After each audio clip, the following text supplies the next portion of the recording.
আমরা সরকারের কাছে কিচ্ছু চাই না, শুধু আমাদের বাবাদের ফিরত। আমরা কোনো লাশ চাই না, শুধু বাবাকে চাই, বাবাদের হাতটা ধরতে চাই।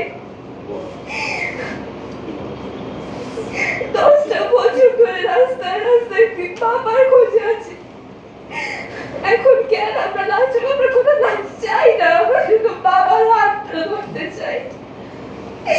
এই আয়না ঘর থেকে আমাদের বাবাদের ফিরিয়ে আনা।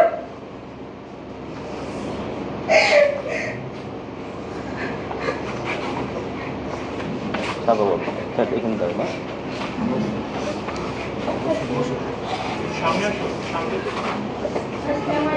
আমার নাম সাফ, আমার বাবার নাম সোহেল। 2013 সালে 2 ডিসেম্বর আমার বাবাকে শাহবাগ থেকে সারা বছর পানি মাত্র করে তুলে নিয়ে যায়, গুম করে ফেলে।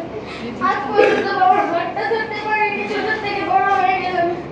বাবার আদর পাইনি, বাবার স্নেহ পাইনি, বাবাকে স্পর্শ করার অনেক ইচ্ছা রেখেতে পারি না।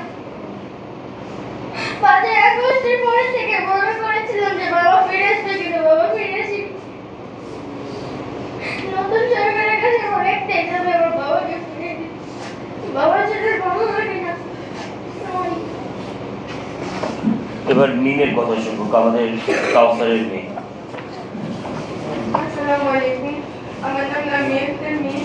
2013 সালের 4 ডিসেম্বর আমার বাবাকে গুম করা হয়। এক যুগ চলে গেল, আমি আমার বাবাকে দেখিনি।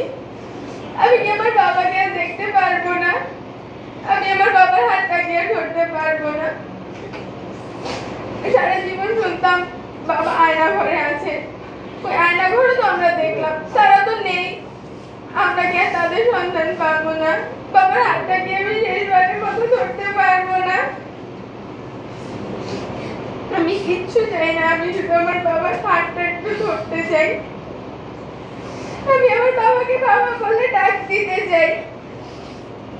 আমি বাবাকে বাবা বলে ডাকতে চাই, বাবার হাতটা ধরে রাস্তা দিয়ে আমি হাঁটতে চাই।